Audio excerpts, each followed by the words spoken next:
And then do I really need to address the stupid controversy of the fucking people taking a knee during the national anthem? You know, watching all these white people getting fucking upset by that, like does it really affect your fucking life? And all these fucking idiots trying to make the point of what they're doing. It's not about your point, the people who started this thing. It's about my point. It's about the way that I see it, you know? I had a buddy of mine go, yeah, these fucking guys, they make $1 million, you know? You think it's bad here, why don't you go fucking move to Syria? It's like, why do they have to move? Why can't they just live here the way you do?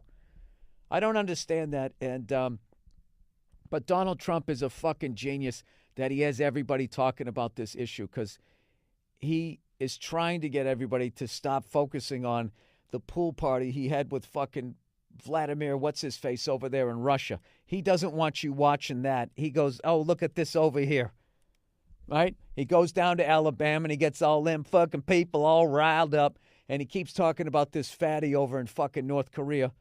That's what he's doing. It reminds me of when old fucking Slick Willie, you know, bombed that country because he stuck his cigar in that woman's nether region. This is the type of sick people that become president. This is what they do. All right? They get caught doing some fucked up shit. And then I will say this about Trump. At least he didn't go bomb some people. Unlike what's-his-face with his bitch hands who now gets treated like a fucking hero. I don't understand that guy at all. You know what I mean? Oh, how you doing? Yeah, that's great. Yeah, I got caught getting my dick sucked in the Oval Office, so I bombed the country. I might have killed the baby, but I sleep like one every night. I know. I'm a conspiracy theorist. I fucking hate them all. Did you see that thing? What's his face? In fucking Korea considered that we declared war on him, right? So Maggie Magenhall, whatever her fucking name is, Maggie Gyllenhaal. What is the poor woman who has to go out and fucking give the press conferences now because that dude with no neck, you know, who kind of looks like the political version of Roger Goodell, went out there and fucked it all up. The hell's her name? She's got a classic political name. I don't know what the hell it is. She said the fact that North Korea thinks that we're at war with them is absolutely preposterous or something like that. And then like a week before, what's his face? Trump basically tweeted that fatty over there wasn't long for this earth. It's like you kind of just said he's not going to last.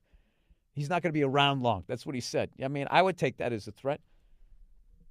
Old Haberdash versus Haberdash. You know what they really need to do? They both need to just go to a whorehouse together and fucking grow up, you know? Bang a couple of whores. They need to do a threesome, right? One of them's getting blown, the other's hitting it doggy style, and just their eyes meet. And they just start laughing. Being like, this is a great life, right? You got a personal chef too? Yeah, it's fucking amazing. You live in a castle, live in a White House. I mean, it's cool. They should just talk about, you know, trade stories the way comedians trade stories about bombing. They could just talk about fucking bombing other countries and I don't know what, fishing, whatever people at that level talk about. All right. Let's get to the questions for this week. So I don't have any fucking problem with these guys taking a knee. I try to listen to what it's about rather than getting wrapped up in what it means to me. What do you guys think of this Charlottesville stuff and his reaction to it? I think he's just a big failure, man. I mean, what did you feel like when it was he fumbled on what I thought was like two levels. Like, so there's the leadership, like presidential level, right? Where you go like, this is the office that we look to. And then there's like the person. So I think it's weird how he makes, you know, everything is about him.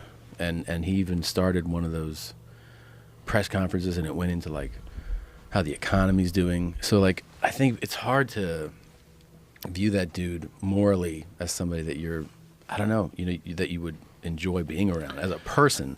And then I get what he was trying to do. I do too. With his criticizing Antifa and stuff. Like I get it, but like it's the lack of savviness is even maybe more like in not knowing like this is a time where you do this and not that. That's also something you're like, wow, like it just feels like he's totally unfit for the job, in my opinion. Well, I also feel this is the way I look at it.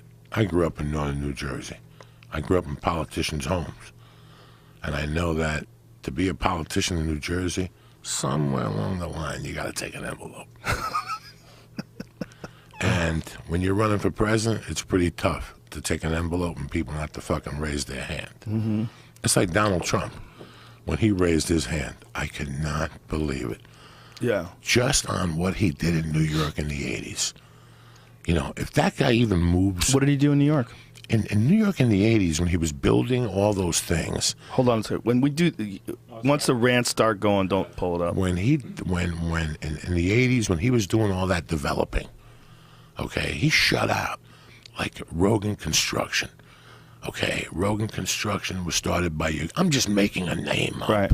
Okay. Okay, Rogan Construction was a company started by your grandpa in Newark and his two brothers, and then he hired their sons, and now they have 12 full-time employees, and they've been putzing along since 1948, doing new construction and houses and remodels, but whatever, they're keeping their lights on. Right. And all of a sudden a GC comes in, who's a general contractor on this job, who's somebody like fucking Trump, and he hires people like Rogan Construction and Search Electric and Ugat's fucking plumbing and Ugat Suck My Dick Concrete, you know, whatever the fuck the name of the company is. Somebody make a T-shirt quickly. And they would stiff him, and all these companies went out of business.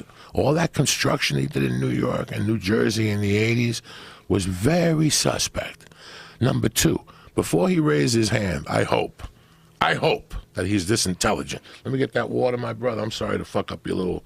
I hope that he called a congressman or a governor or somebody in Colorado, and he said, how buried is Sammy the Bull Gravano? Can he get to TMZ? Can he get to a phone? Because all those deals he had going on in the 80s, he was in bed with the mafia. It doesn't take a fucking genius to tell you that. Okay, a dumpster, the one that Johnny Reed fell in when he tried to commit suicide. You know those dumpsters you guys see? Yeah. A square dumpster. Mm-hmm. To get one in Colorado in 1987 was $200 for the day. You know what that same dumpster was in New York in 1987? $2,200. That's how high the construction costs were. Some of it were the mafia tax. Well, there was a lot of organized crime. Tons of organized crime. So somewhere along the line, this Trump was in bed with organized crime. Had to be. Had to be. That's the Trump Plaza, Atlantic City. Just look at the locations. I never thought of this. I always thought of this. I always knew this idiot could not raise his fucking hand. And if anybody is smart, go to the Sammy the Bull book. He talks about it in not so many ways. Really? So I guarantee the feds have their files. And as soon as this guy moves up a little bit, they're going to go, take a look at this. This is what Sammy the Bull told us. How can we take care of this? A donation to the fucking Abafangul company of fucking blind kids, whatever the fuck it takes. Because this guy was the major contractor in New York in the 80s. All these small businesses, he put their lights out. You know how I know? I'll tell you how I know, for a fact. When I got locked up, one of the conditions of me getting out was I had to get a job. To alleviate the state of Colorado, my attorney came up with this paperwork. Listen, if you let him out, he'll leave. Not next week. Not tomorrow. We got a plane for him. As soon as he gets out of your fucking jail, we'll take him out of New Jersey. We'll get him back to New Jersey. But to do all this, I had to have a promise of employment. And I called around New Jersey, and my friend's uncle had a window, door, trim, sash company. You know, all this shit for your door. That's a sash on the bottom, by the way. And trim around your door and the door and shades, and they sold all that stuff. And they had like an 11-man crew, like 6 guys on phones. So he goes, if you want to go, he made me send me the resume to the guy, his uncle, and I called him. We spoke on the phone. And in fact, I wrote the guy while I was in prison, back and forth, because he would tell me, keep your head up. You got a job when you get out. Don't be down on yourself. When I got out into the halfway house, I called him. And I said, hey, man, I got to sit in the halfway house for 90 days, but I'll be in Jersey by June. He goes, I don't think I can hire you. We were working on this construction company, and we got stiffed. It was that fucking guy Trump. Stiffed us, so we lost everything. We had an investment in the, you know, these were high rises. You had to pay for all those windows, and he's going to pay you. You know, they might have got a deposit or something from the GC, but not enough. They got stiffed, and then you go to court. So he would just put them under. Yeah, but he would go under, like, he was the top builder, and he would go to Joe Rogan Construction, and he would put it all under your name. So you went down, too. Wow. So he did all this. He ruined fucking family businesses. And all of a sudden he has this short memory. You know, when you run for president, they look at you with a fucking microscope. And you know why? I don't know what happened with the birth certificate, Obama's birth certificate. I never paid attention. But I hope he was born in Kenya. This is something you cannot overlook with this guy. This guy's a prick. He doesn't know anything about running the fucking country anyway. This is he was one of the guys that was going on and on about Obama's birth certificate. He was like one of the main guys. Like I first of all, I don't just look at them as human beings. Like when you hear them talk and you kind of like what they stand for. He's my favorite president ever. Who? Obama. Better than Clinton? Yeah. I think Clinton, you know, Clinton had a lot of flavor, and he did some good stuff too. But I think Obama has been the most. Maybe it's just the times that we're in.